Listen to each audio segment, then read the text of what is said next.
Sido de Colette, lu par Philippe pour Vocalivre.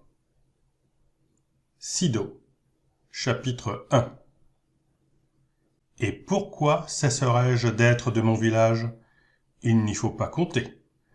Te voilà bien fier, mon pauvre minet chéri, parce que tu habites Paris depuis ton mariage. Je ne peux pas m'empêcher de rire en constatant combien tous les Parisiens sont fiers d'habiter Paris. Les vrais, parce qu'ils assimilent cela à un titre nobiliaire. Les faux, parce qu'ils s'imaginent avoir monté en grade. À ce compte-là, je pourrais me vanter que ma mère est née boulevard Bonne Nouvelle. Toi, te voilà comme le pou sur ses pieds de derrière parce que tu as épousé un Parisien. Et quand je dis un Parisien, les vrais Parisiens d'origine ont moins de caractère dans la physionomie. On dirait que Paris les efface.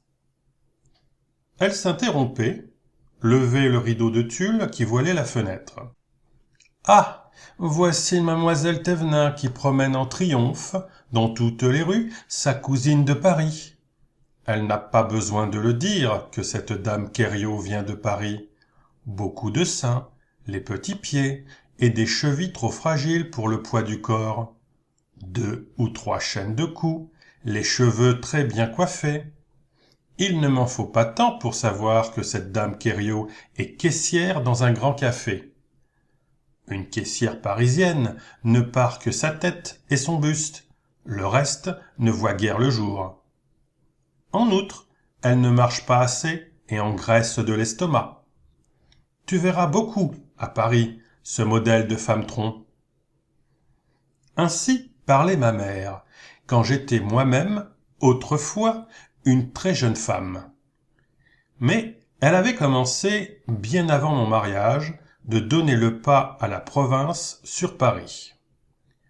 Mon enfance avait retenu des sentences, excomminatoires, le plus souvent, qu'elle lançait avec une force d'accent singulière.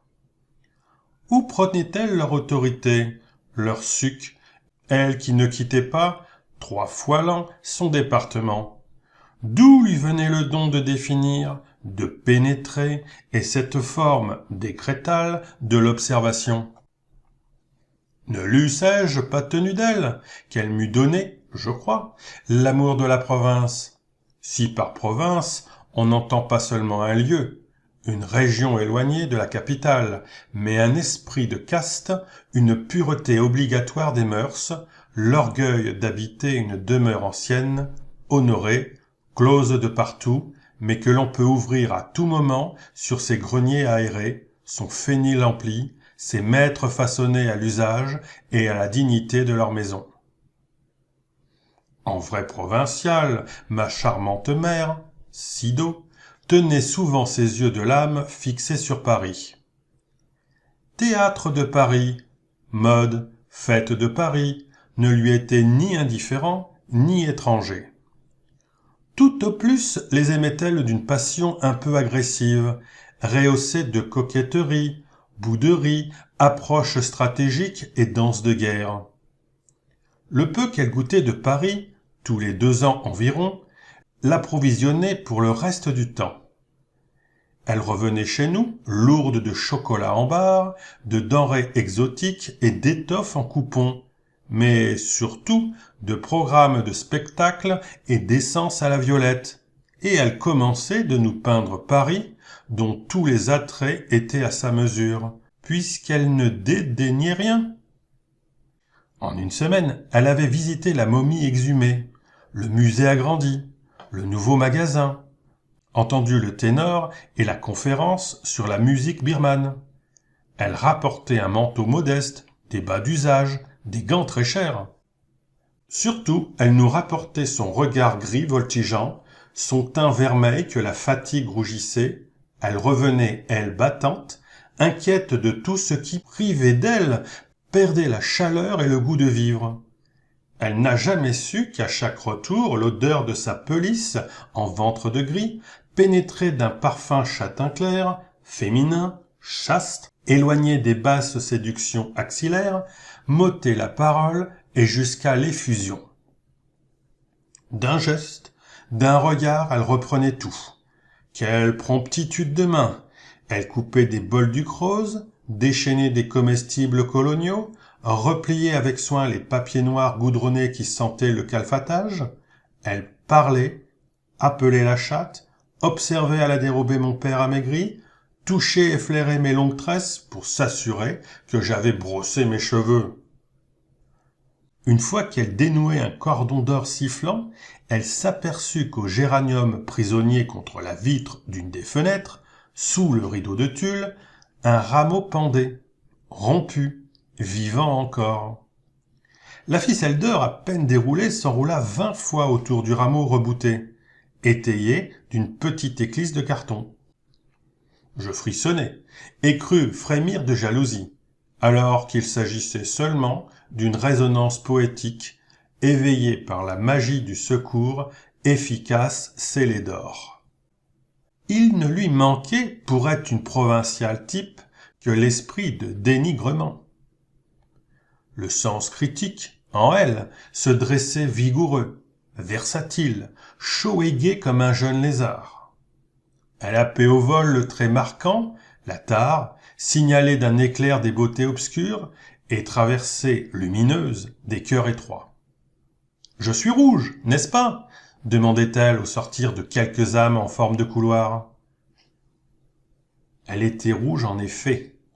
Les pythonisses authentiques, ayant plongé au fond d'autrui, émergent à demi suffoquées. Une visite banale, parfois, la laissait cramoisie et sans force au bras du grand fauteuil capitonné en reps vert. « Ah, c'est Vicenney, que je suis fatigué, c'est Vicenney, mon Dieu !»« Qu'est-ce qu'ils t'ont fait, maman ?» J'arrivais de l'école et je marquais ma petite mâchoire en croissant dans un talon de pain frais, comblé de beurre et de gelée de framboise. Ce qu'ils m'ont fait, ils sont venus. Comme auraient-ils fait d'autre? Et de pire, les deux jeunes époux en visite de noces, flanqués de la mère Viveney. Ah, c'est Viveney! Elle ne m'en disait guère plus, mais plus tard, quand mon père rentrait, j'écoutais le reste. Oui, contait ma mère, des mariés de 4 jours. Quelle inconvenance! Des mariés de 4 jours. Cela se cache, ne traîne pas dans les rues, ne s'étale pas dans les salons, ne s'affiche pas avec une mère de la jeune mariée ou du jeune marié. Tu ris? Tu n'as aucun tact? J'en suis encore rouge d'avoir vu cette jeune femme de 4 jours. Elle était gênée, elle au moins, un air d'avoir perdu son jupon ou de s'être assise sur un banc frais peint. Mais lui, l'homme, une horreur, des pouces d'assassin et une paire de tout petits yeux embusqués au fond de ses grands yeux. Il appartient à un genre d'hommes qui ont la mémoire des chiffres, qui mettent la main sur leur cœur quand ils mentent et qui ont soif l'après-midi, ce qui est un signe de mauvais estomac et de caractère acrimonieux. « Pan !» applaudissait mon père. Bientôt, j'avais mon tour, pour avoir sollicité la permission de porter des chaussettes l'été. « Quand auras-tu fini de vouloir imiter Mimi Antonin dans tout ce qu'elle fait ? Chaque fois qu'elle vient en vacances chez sa grand-mère. Mimi Antonin est de Paris, et toi d'ici. C'est l'affaire des enfants de Paris de montrer l'été leur flûte sans bas, et l'hiver leurs pantalons trop courts et de pauvres petites fesses rouges. Les mères parisiennes remédient à tout quand leurs enfants grelottent, par un petit tour de cou en Mongolie blanche. Par les très grands froids, elles ajoutent une toque assortie. Et puis, on ne commence pas à 11 ans à porter des chaussettes, avec les mollets que je t'ai faits. Mais tu aurais l'air d'une sauteuse de corde, et il ne te manquerait qu'une sibylle en fer-blanc. Ainsi parlait-elle, et sans chercher jamais ses mots, ni quitter ses armes. J'appelle armes ces 2 paires de verres, un couteau de poche, souvent une brosse à habits, un sécateur, de vieux gants, parfois le spectre d'osier, épanoui en raquette trilobée, qu'on nomme tapette et qui sert à fouetter les rideaux et les meubles. La fantaisie de ma mère ne pliait que devant les dattes qu'on fête, en province, par les nettoyages à fond, la lessive, l'embaumement des lainages et des fourrures.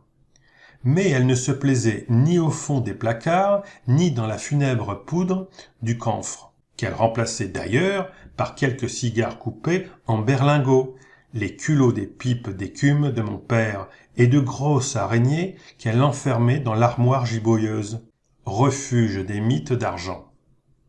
C'est qu'elle était agile et remuante, mais non ménagère appliquée, propre, nette, dégoûtée, mais loin du génie maniaque et solitaire qui compte les serviettes, les morceaux de sucre et les bouteilles pleines. La flanelle en main, et surveillant la servante qui essuyait longuement les vitres en riant aux voisins, il lui échappait des cris nerveux, d'impatients appels à la liberté. Quand j'essuie longtemps et avec un soin mes tasses de Chine, disait-elle, je me sens vieillir. Elle atteignait, loyale, la fin de la tâche. Alors, elle franchissait les 2 marches de notre seuil, entrait dans le jardin, sur le champ tombait son excitation morose et sa rancune. Toute présence végétale agissait sur elle comme un antidote, et elle avait une manière étrange de relever les roses par le menton pour les regarder en plein visage. « Vois comme cette pensée ressemble au roi Henri VIII d'Angleterre, avec sa barbe ronde, disait-elle. Au fond, je n'aime pas beaucoup ces figures de reîtres qu'ont les pensées jaunes et violettes. » Dans mon quartier natal, on n'eût pas compté 20 maisons privées de jardin. Les plus mal partagées jouissaient d'une cour, plantée ou non, couverte ou non de treilles. Chaque façade cachait un jardin de derrière, profond, tenant aux autres jardins de derrière par des murs mitoyens. Ces jardins de derrière donnaient le ton au village. On y vivait l'été, on y lessivait, on y fendait le bois l'hiver, on y besognait en toute saison. Et les enfants, jouant sous les hangars, perchés sur les ridelles des chars à foin d'ételés. Les enclos qui jouxtaient le nôtre ne réclamaient pas de mystère. La déclinivité du sol, des murs hauts et vieux, des rideaux d'arbres protégeaient notre jardin d'en haut et notre jardin d'en bas. Le flanc sonore de la colline répercutait les bruits, portés d'un atoll maraîcher cerné de maisons à un parc d'agréments, les nouvelles. De notre jardin, nous entendions au sud. Miton éternuait en bêchant et parlait à son chien blanc dont il teignait, au 14 juillet, la tête en bleu et l'arrière-train en rouge. Au nord, la mère Adolphe chantait un petit cantique en bottelant des violettes pour l'autel de notre église foudroyée, qui n'a plus de clocher. À l'est, une sonnette triste annonçait chez le notaire la visite d'un client. Que me parle-t-on de la méfiance provinciale? Belle méfiance! Nos jardins se disaient tout. Ô aimable vie polissée de nos jardins, courtoisie, aménité de potagers à fleuristes et de bosquets à basse-cour. Quel mal jamais fut venu par-dessus un escalier mitoyen. Le long des faîtières en dalles plates cimentées de lichen et d'orpin brûlant, boulevard des chats et des chattes. De l'autre côté, sur la rue, les enfants insolents musaient, jouaient aux billes, troussaient leurs jupons au-dessus du ruisseau. Les voisins se dévisageaient et jetaient une petite malédiction, un rire, une épluchure dans le sillage de chaque passant. Les hommes fumaient sur les seuils et crachaient. Gris de verre, à grands volets décolorés, notre façade à nous ne s'en trouvait que sur mes gammes malhabiles.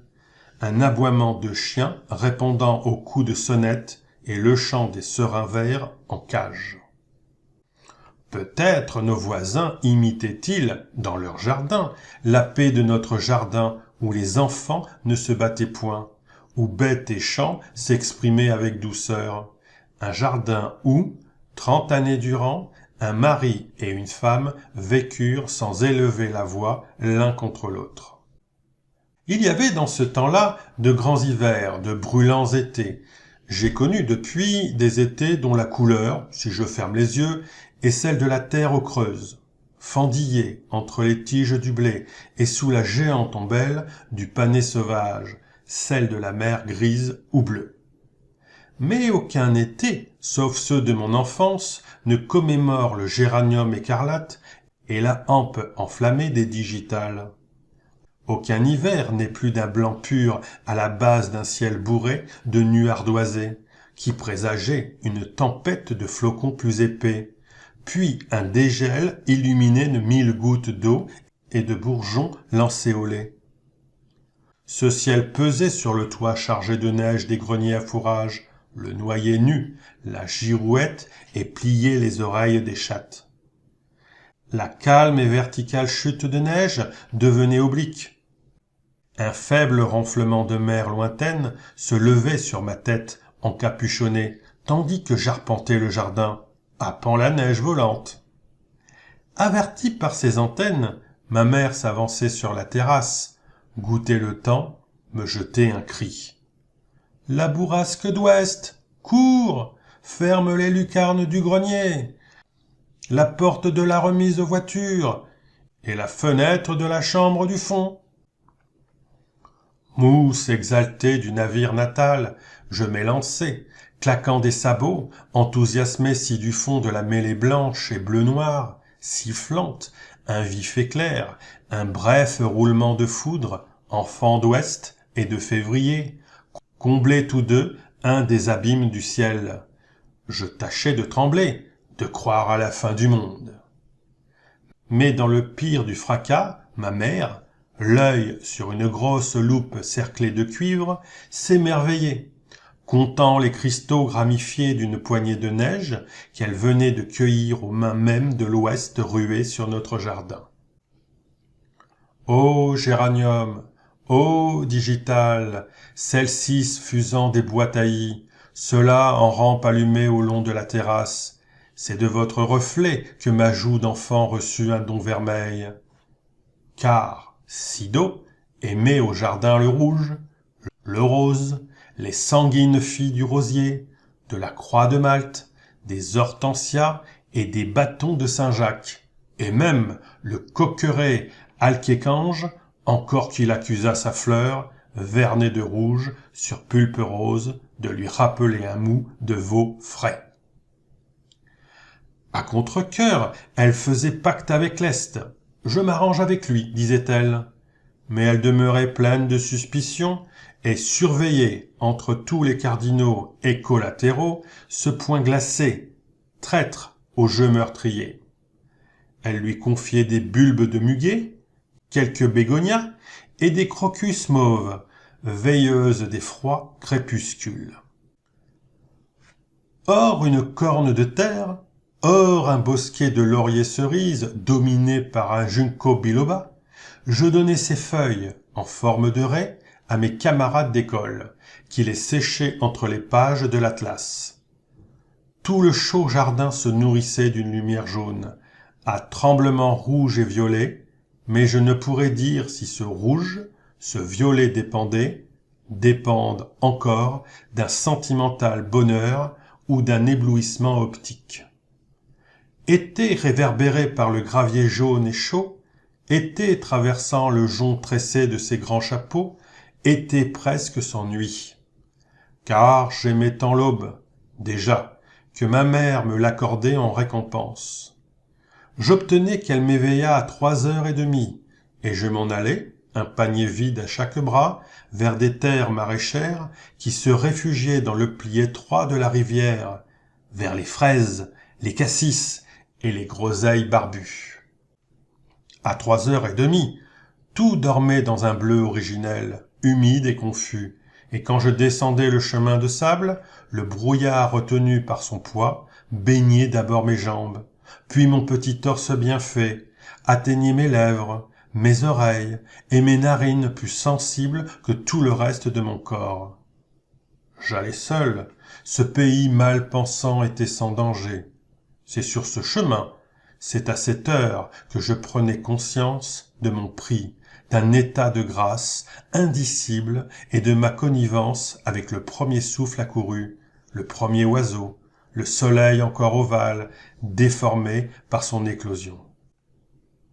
Ma mère me laissait partir, après m'avoir nommé beauté, joyeux tout en or.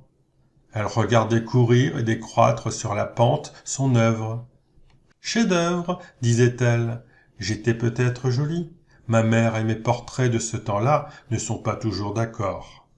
Je l'étais à cause de mon âge et du lever du jour, à cause des yeux bleus assombris par la verdure, des cheveux blonds qui ne se relissaient qu'à mon retour, et de ma supériorité d'enfant éveillé sur les autres enfants endormis. Je revenais à la cloche de la première messe, mais pas avant d'avoir mangé mon soûl, pas avant d'avoir, dans les bois, décrit un grand circuit de chiens qui chassent seuls, et goûté l'eau de deux sources perdues que je rêverais. L'une se haussait hors de la terre par une convulsion cristalline, une sorte de sanglot, et traçait elle-même son lit sableux. Elle se décourageait aussitôt née et replongeait sous la terre. L'autre source, presque invisible, froissait l'herbe comme un serpent, s'étalait secrète au centre d'un pré où des narcisses, fleuris en ronde, attestaient seuls sa présence. La première avait goût de feuilles de chêne, la seconde de fer et de tiges de jacinthe. Rien qu'à parler d'elles, je souhaite que leur saveur m'emplisse la bouche au moment de tout finir, et que j'emporte avec moi cette gorgée imaginaire. Entre les points cardinaux, auxquels ma mère dédiait des appels directs, des répliques qui ressemblaient au oui du salon, à des brefs soliloques inspirés, et les manifestations généralement botaniques de sa courtoisie. Entre Sèbe et la rue des Vignes, entre la mère Adolphe et maître de Fourolle, une zone de points collatéraux, moins précise et moins proche, prenait contact avec nous avec des sons et des signaux étouffés. Mon imagination, mon orgueil enfantin situait notre maison au centre d'une rose de jardin, de vent, de rayons, dont aucun secteur n'échappait tout à fait à l'influence de ma mère. Bien que ma liberté, à toute heure, dépendît d'une escalade facile, une grille, un mur, un toiton incliné, l'illusion et la foi me revenaient dès que j'atterrissais, au retour, sur le gravier du jardin. Car, après la question « D'où viens-tu ?» et le rituel froncement de sourcils, ma mère reprenait son tranquille, son glorieux visage de jardin, beaucoup plus beau que son soucieux visage de maison. De par sa suzeraineté et sa sollicitude, les murs grandissaient. Des terres inconnues remplaçaient les enclos que j'avais sautillant de mur en mur, de branche à branche, aisément franchis, et j'assistais au prodige familier. « C'est vous que j'entends, Sèbe » criait ma mère. « Avez-vous vu ma chatte ?» Elle repoussait en arrière la grande chapeline de paille rousse qui est tombée sur son dos, retenue à son cou par un ruban de taffetas marron, et elle renversait la tête pour offrir au ciel son intrépide regard gris, son visage couleur de pomme d'automne. Sa voix frappait-elle l'oiseau de la girouette, la bondrée planante, la dernière feuille du noyer, ou la lucarne qui avalait, au petit matin, les chouettes. Ô surprise! Ô certitude! D'une nue à gauche, une voix de prophète enrhumé versait un « Non, madame Colette » qui semblait traverser, à grande peine, une barbe en anneaux, des pelotes de brume et glisser sur des étangs fumants de froid. Ou bien « Oui, madame Colette » chantait à droite une voix d'ange aigrelée, probablement branchée sur le Cyrus fusiforme qui naviguait à la rencontre de la jeune lune. Elle vous a entendu. Elle passe par le lilas. Merci, criait ma mère. Au jugé. Si c'est vous, Seb, rendez-moi donc mon piquet et mon cordeau à repiquage. J'en ai besoin pour aligner les laitues. Et faites doucement, je suis contre les hortensias. Apport de songe, fruit d'une lévitation magique, jouait de sabbat le piquet, quenouillé de ses 10 mètres de cordelette, voyageait par les airs, tombait couché aux pieds de ma mère. D'autres fois, elle vouait à des génies subalternes, invisibles, une fraîche offrande. Fidèle au rite, elle renversait la tête, consultait le ciel. « Qui veut de mes violettes double rouge ?» criait-elle. « Moi, madame Colette !» répondait l'incondensable de l'Est, plaintif et féminin. « Prenez !» Le petit bouquet, noué d'une feuille aqueuse de jonquille, volait en l'air, recueilli avec gratitude par l'Orient plaintif. « Qu'elles sentent donc bon ! Dire que je n'arrive pas à élever les pareilles !» Naturellement, pensai-je, et j'étais prêt d'ajouter, c'est une question de climat. Levée au jour, parfois devançant le jour, ma mère accordait aux points cardinaux, à leurs dons comme à leurs méfaits, une importance singulière. C'est à cause d'elle, par tendresse invétérée, que dès le matin, et du fond du lit, je demande « D'où vient le vent ?» À quoi l'on me répond « Il fait bien joli. C'est plein de passereaux dans le palais royal. Il fait vilain. Un temps de saison. » Il me faut maintenant chercher la réponse en moi-même, qui était la course du nuage, le ronflement marin de la cheminée. Réjouir ma peau de souffle d'ouest, humide, organique et lourd de signification, comme la double haleine divergente d'un monstre amical. À moins que je ne me replie haineusement devant la bise d'Est, l'ennemi, le beau froid sec et son cousin du Nord. Ainsi faisait ma mère, coiffant de cornets en papier toutes les petites créatures végétales assaillies par la lune rousse. « Il va geler, la chatte danse », disait-elle. Son ouïe, qu'elle garda fine, l'informait aussi, et elle captait des avertissements éoliens. « Écoute, surmoutier, » me disait-elle. Elle levait l'index et se tenait debout entre les hortensias, la pompe et le massif de rosiers. Là, elle centralisait les enseignements d'ouest, par-dessus la clôture la plus basse. « Tu entends ? Rentre le fauteuil, ton livre, ton chapeau. Il pleut sur Moutier. Il pleuvra ici dans 2 ou 3 minutes seulement. » Je tendais mes oreilles. Sur Moutier ? De l'horizon venait un bruit égal à de perles versées dans l'eau, et la plate odeur de l'étang criblé de pluie, vannait sur ses vases verdâtres. Et j'attendais, quelques instants, que des douces gouttes d'une averse d'été, sur mes joues, sur mes lèvres, attestassent l'infaillibilité de celle qu'un seul être au monde, mon père, nommé Sido. Des présages, décolorés par sa mort, errent encore autour de moi. L'un tient au zodiaque, l'autre est purement botanique. Quelques signes jouent avec les vents, les lunaisons, les eaux souterraines. C'est à cause d'eux que ma mère trouvait Paris fastidieux, car il n'était libre, efficace, péremptoire qu'au plein air de notre province.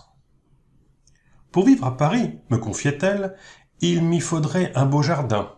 Et encore, ce n'est pas dans un jardin de Paris que je pourrais cueillir et coudre pour toi, sur un petit carton, les grands grains d'avoine barbu, qui sont de si sensibles baromètres.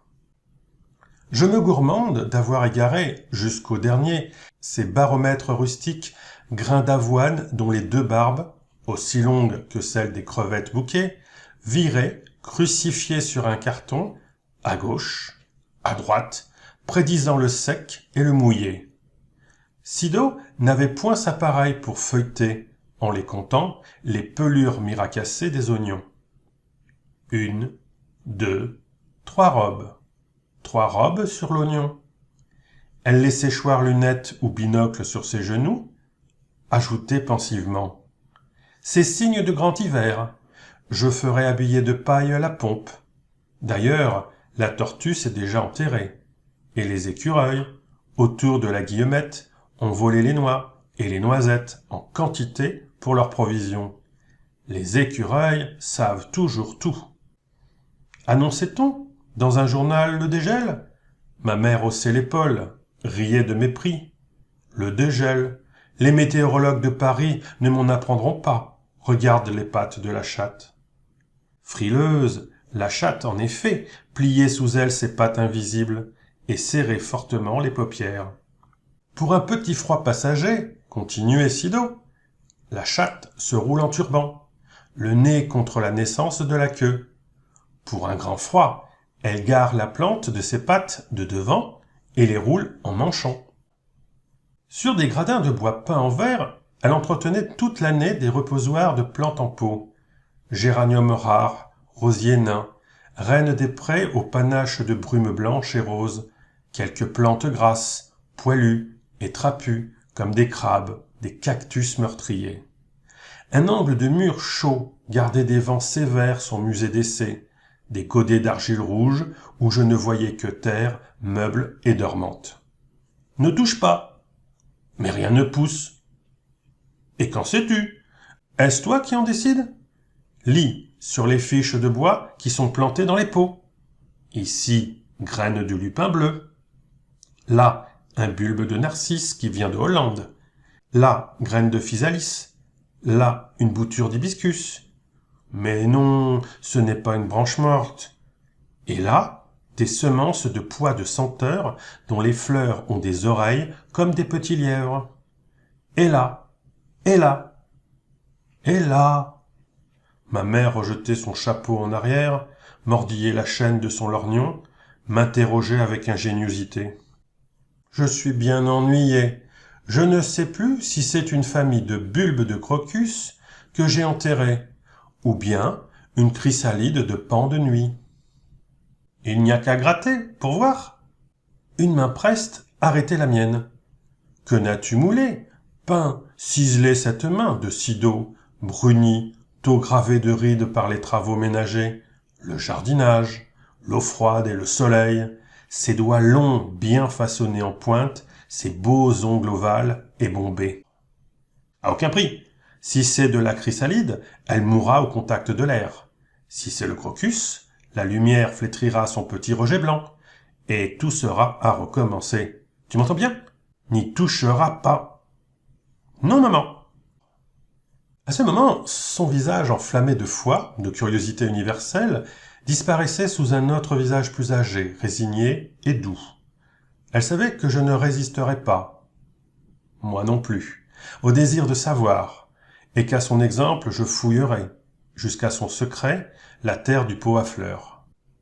Elle savait que j'étais sa fille, moi qui ne pensais pas à notre ressemblance, et que déjà je cherchais, enfant, ce choc, ce battement accéléré du cœur, cet arrêt du souffle, la solitaire ivresse du chercheur de trésors. Un trésor, ce n'est pas seulement ce que couvre la terre, le roc ou la vague. La chimère de l'or et de la gemme n'ont qu'un informe mirage.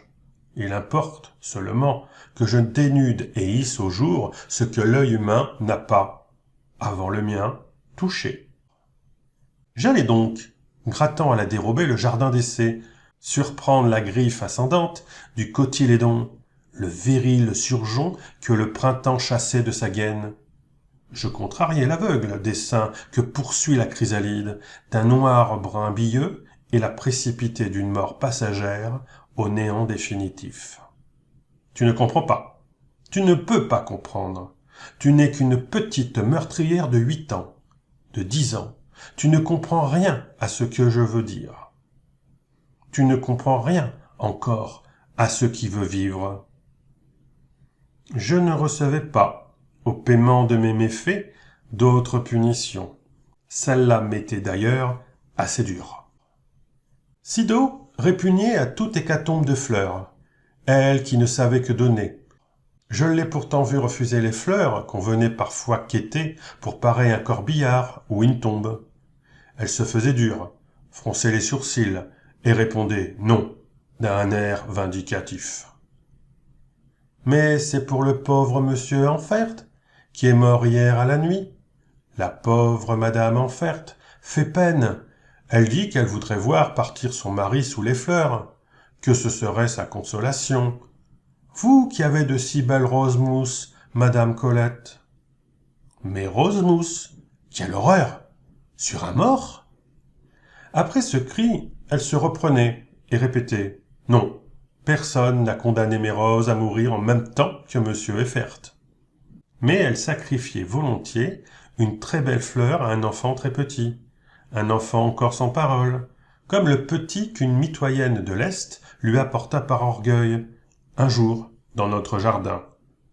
Ma mère blâma le maillot trop serré du nourrisson, dénoua le bonnet à 3 pièces, l'inutile fichu de laine, et contempla à l'aise les cheveux en anneaux de bronze, les joues, les yeux noirs sévères et vastes d'un garçon de 10 mois, plus beau vraiment que tous les autres garçons de 10 mois. Elle lui donna une rose cuisse de nymphe émue, qu'il accepta avec emportement, qu'il porta à sa bouche et suça, puis il pétrit la fleur dans ses puissantes petites mains, lui arracha des pétales, rebordés et sanguins à l'image de ses propres lèvres. « Attends, vilain !» dit sa jeune mère. Mais la mienne applaudissait, des yeux et de la voix, au massacre de la rose, et je me taisais, jalouse. Elle refusait régulièrement aussi de prêter géranium double, pélargonium, lobélias, rosier nain et reine des prés au reposoir de la Fête-Dieu, car elle s'écartait, baptisée mariée à l'église, des puérilités et des fastes catholiques. J'obtins d'elle la permission de suivre le catéchisme entre 11 et 12 ans, et les cantiques du salut. Le 1er mai, comme mes camarades de catéchisme, je couchai le lilas, la camomille et la rose devant l'autel de la Vierge, et je revins fier de montrer un bouquet béni. Ma mère rit de son rire irrévérencieux, regarda ma gerbe, qui attirait les hannetons au salon jusque sous la lampe. Crois-tu qu'il ne l'était pas déjà, avant? Je ne sais d'où lui venait son éloignement de tout culte. J'aurais dû m'en enquérir. Mes biographes, que je renseigne peu, la peignent tantôt sous les traits d'une rustique fermier, tantôt la traitent de bohème fantaisiste. L'un d'eux, à ma stupeur, va jusqu'à l'accuser d'avoir écrit des œuvrettes littéraires destinées à la jeunesse. Au vrai, cette Française vécut son enfance dans l'Yonne, son adolescence parmi des peintres, des journalistes, des virtuoses de la musique, en Belgique, où il s'était fixé ses 2 frères aînés. Puis elle revint dans l'Yonne et s'y maria 2 fois. D'où, de qui lui fut remise sa rurale sensibilité, son goût fin de la province. Je ne saurais le dire, je la chante de mon mieux. Je célèbre la clarté originelle qui, en elle, refoulait, éteignait souvent les petites lumières péniblement allumées au contact de ce qu'elle nommait le commun des mortels. Je l'ai vu suspendre, dans un cerisier, un épouvantail à effrayer les merles, car l'Ouest, notre voisin, enrhumé et doux, secoué d'éternuements en série, ne manquait pas de déguiser ses cerisiers en vieux cheminots et coiffer ses gros œillets de gibus poilus. Peu de jours après, je trouvai ma mère sous l'arbre, passionnément immobile, la tête à la rencontre du ciel, d'où elle bannissait les religions humaines. Chut! Regarde! Un merle noir, oxydé de fer et de violet, piquait les cerises, buvait le jus, déchiquetait la chair rosée. « Qu'il est beau !» chuchotait ma mère. « Et tu vois comme il se sert de sa patte? Et tu vois les mouvements de sa tête et son arrogance? Et ce tour de bec pour vider le noyau? Et remarque bien qu'il n'attrape que les plus mûrs. » Mais, maman, l'épouvantail? Chut! L'épouvantail ne le gêne pas. Mais, maman, les cerises? Ma mère ramena sur la terre ses yeux couleur de pluie. Les cerises? Ah oui, les cerises. Dans ses yeux passa une sorte de frénésie riante, un universel mépris, un dédain dansant qui me foulait avec tout le reste, allègrement. Ce ne fut qu'un moment, non pas un moment unique. Maintenant que je la connais mieux, j'interprète ces éclairs de son visage. Il me semble qu'au besoin d'échapper à tout et à tous, un bond vers le haut, vers une loi écrite par elle seule, pour elle seule, les allumer. Si je me trompe, laissez-moi errer. Sous le cerisier, elle retomba encore une fois parmi nous, lestée de soucis, d'amour, d'enfant et de mari suspendus, elle redevint bonne, ronde, humble devant l'ordinaire de sa vie. C'est vrai, les cerises. Le merle était parti, gavé, et l'épouvantail hochait au vent son gibus vide. « J'ai vu, me contait-elle, moi qui te parle, j'ai vu neiger au mois de juillet. »« Au mois de juillet ?»« Oui, un jour comme celui-ci. »« Comme celui-ci. » Je répétais la fin de ces phrases. J'avais déjà la voix plus grave que la sienne, mais j'imitais sa manière. Je l'imite encore. « Oui, comme celui-ci, » dit ma mère en soufflant sur un flocon impondérable d'argent arraché au pelage de la chienne havanaise qu'elle peignait. Le flocon, plus fin que le verre filé, s'embarqua mollement sur un petit ruisseau d'air ascendant, monta jusqu'au toit, se perdit dans un excès de lumière. « Il faisait beau, » reprit ma mère, « beau et bon. » Vint une saute de vent, une queue d'orage que la saute de vent emmena et bloqua sur l'est naturellement. Puis une petite grêle très froide, puis une chute de grosse neige épaisse et lourde. Des roses couvertes de neige, des cerises mûres et des tomates sous la neige. Des géraniums rouges qui n'avaient pas eu le temps de refroidir et qui fondaient la neige à mesure qu'elle les couvrait. Ce sont des tours de celui-là. Elle désignait du coude et menaçait du menton le siège altier, l'invisible lit de justice de son ennemi, l'Est, que je cherchais par-delà les chaudes nues croulantes et blanches du bel été. « Mais j'ai vu bien autre chose, » reprenait ma mère. « Autre chose ?» Peut-être avait-elle rencontré un jour, montant vers Bel-Air ou sur la route de Thury, l'Est lui-même. Peut-être un grand pied violacé, la margelée d'une prunelle immense avait-il, pour qu'elle me les décrivît, divisé les nuages. J'étais grosse de ton frère Léo, et je promenais la jument avec la Victoria. La même jument que maintenant ? Naturellement, la même jument, tu n'as que 10 ans. Crois-tu qu'on change de jument comme de chemise ? La nôtre était alors une très belle jument, un peu jeune, que je laissais quelquefois mener par Antoine, mais je montais dans la Victoria pour la rassurer. Je me souviens que je voulus demander « Pour rassurer qui ?» Je me retins, jalouse de garder intacte la foi et l'incertitude d'une équivoque. Pourquoi la présence de ma mère n'eût-elle pas rassuré la Victoria ? Tu comprends, quand elle entendait ma voix, elle se sentait plus tranquille. Mais certainement, très tranquille, et tout étalé, un drap bleu entre ses deux lanternes riches, à couronne de cuivre découpée en trèfle, une figure de Victoria tranquillisée. Parfaitement. Dieu, que tu as l'air bête en ce moment, ma fille. Tu m'écoutes ? Oui, maman. Donc, nous avions fait un grand tour, par une de ces chaleurs. J'étais énorme, et je me trouvais lourde. Nous rentrions au pas, et j'avais coupé des genêts fleuris, je me rappelle.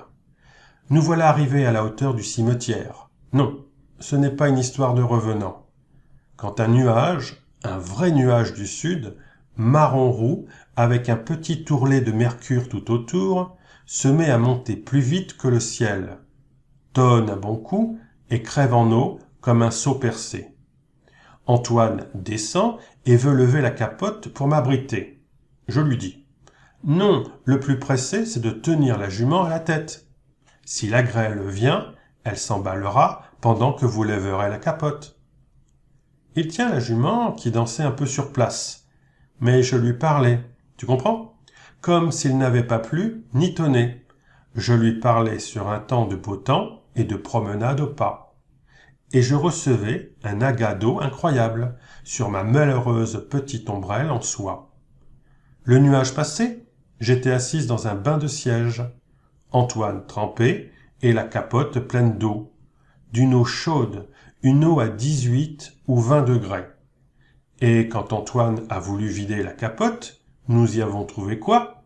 Des grenouilles, minuscules, vivantes, au moins 30 grenouilles apportées à travers les airs par un caprice du sud, par une trombe chaude, une de ces tornades dont le pied en pas de vis ramasse et porte à 100 lieues un panache de sable, de graines, d'insectes. J'ai vu cela, moi, oui. Elle brandissait le peigne de fer qui servait à carder la chevelure de la Havanaise et les angoras. Elle ne s'étonnait pas que des prodiges météorologiques l'eussent attendue au passage et tutoyée. Vous croirez sans peine qu'à l'appel de sitôt, le vent du sud se levait devant les yeux de mon âme, tord sur mon pas de vis, empanaché de graines, de sable, de papillons morts, racinés au désert de Libye. Sa tête, indistincte et désordonnée, s'agitait, secouant l'eau et la pluie de grenouilles tièdes. Je suis capable encore de le voir. Mais que tu as donc l'air bête aujourd'hui, ma fille. D'ailleurs, tu es beaucoup plus jolie quand tu as l'air bête. C'est dommage que cela t'arrive si rarement. Tu pèches déjà, comme moi, par excès d'expression.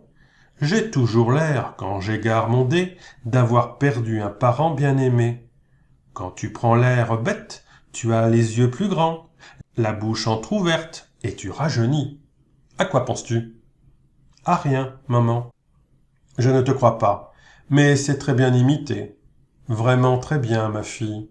Tu es un miracle de gentillesse et de fadeur. Je tressaillis. Je rougissais sous la luange piquante, l'œil acéré, la voix au final haute et juste. Elle ne m'appelait ma fille que pour souligner une critique ou une réprimande. Mais la voix, le regard étaient promptement à changer. « Oh, mon joyau tout en or! Ce n'est pas vrai. Tu n'es ni bête ni jolie. Tu es seulement ma fille incomparable. Où vas-tu » Comme à tous les inconstants, l'absolution me donnait des ailes, et dûment embarrassée, légère, j'apprêtais déjà ma fuite. Ne t'en vas pas si loin, à cette heure-ci. Le soleil se couche dans... Elle ne consultait pas la montre, mais la hauteur du soleil sur l'horizon, et la fleur du tabac ou le datura, assoupi tout le jour et que le soir éveillé. Dans une demi-heure, le tabac blanc embaume déjà. Veux-tu porter des agonies, des encolies et des campanules chez Adrienne Saint-Aubin, et lui rendre la revue des deux mondes? Change de ruban, mais en un bleu pâle. Tu as un teint pour le bleu pâle ce soir. Changer de ruban. Jusqu'à l'âge de 22 ans, on m'a vu coiffé de ce large ruban, noué autour de ma tête. À la végé le brun, disait ma mère, et porter un message de fleurs. Ainsi ma mère m'avertissait que j'étais, pendant 1 heure, un jour, particulièrement jolie, et qu'elle s'énorgueillissait de moi. Le ruban, en papillon épanoui au-dessus du front, quelques cheveux ramenés sur les tempes, je prenais les fleurs à mesure que Sido les coupait. Maintenant va, donne les encolies doubles à Adrienne Saint-Aubin, le reste à qui tu voudras, dans notre voisinage. Sur l'est, il y a quelqu'un de malade, la mère Adolphe. Si tu entres chez elle... Elle n'avait pas le temps de finir sa phrase que je reculai, d'un saut, renâclant comme une bête devant l'odeur et l'image de la maladie. Ma mère me retenait par le bout d'une de mes tresses, et son soudain visage sauvage, libre de toute contrainte, de charité, d'humanité, bondissait hors de ce visage quotidien. Elle chuchotait « Tais-toi, je sais, moi aussi, mais il ne faut pas le dire. Il ne faut jamais le dire.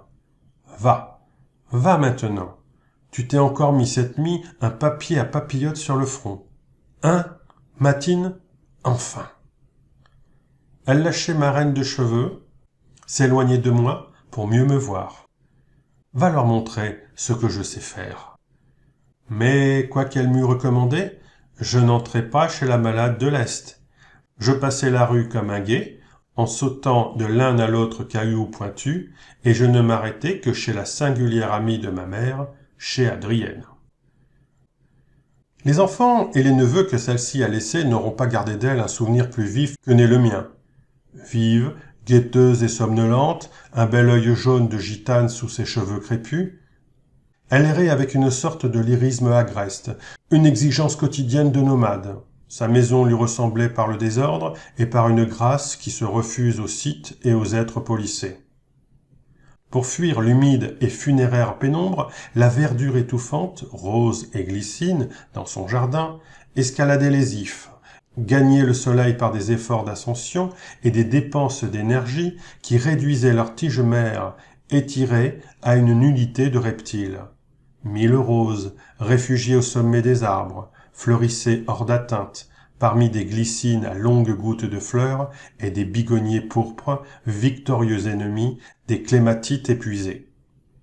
Sous cette chevelure, la maison d'Adrienne suffoquait aux heures chaudes. Sûre d'y trouver des piles de livres éboulés, des champignons cueillis à l'aube, des fraises sauvages et des ammonites fossiles, et selon la saison, des truffes grises de puisailles. Je m'y glissais à la manière d'un chat. Mais un chat hésite et demeure interdit devant un plus chat.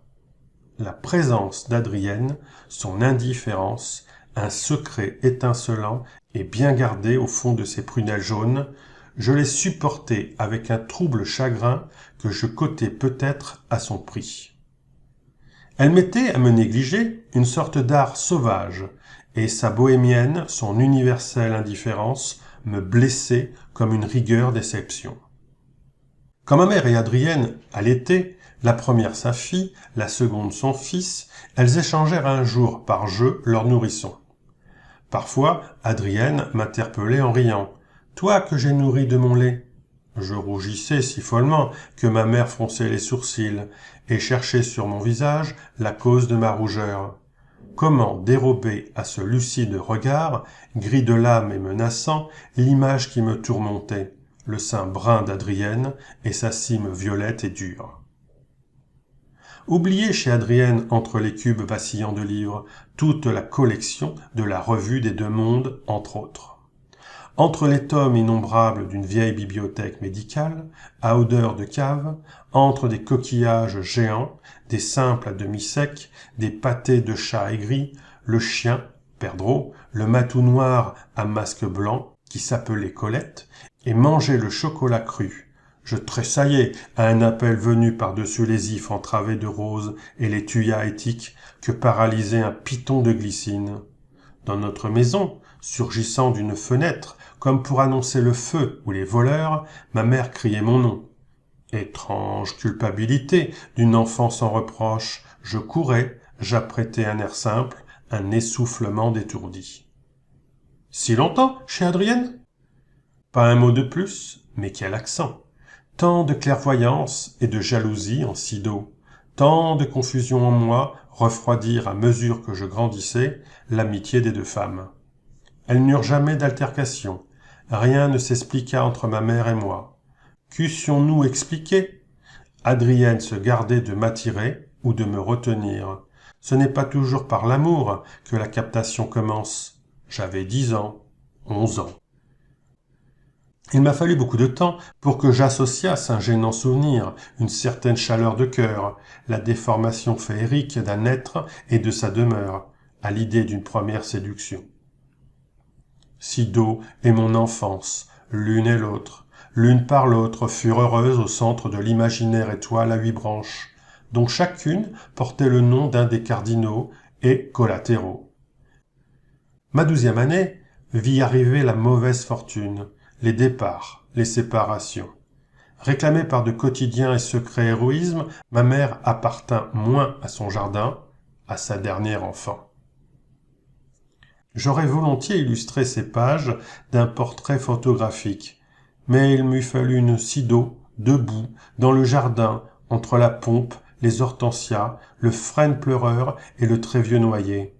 Là, je l'ai laissé, quand je dus quitter ensemble le bonheur et mon plus jeune âge. Là, je l'ai pourtant revu, un moment furtif du printemps de 1928, inspiré et le front levé. Je crois qu'à cette même place, elle convoque et recueille encore les rumeurs, les souffles et les présages qui accourent à elle, fidèlement, par les 8 chemins de la rose des vents.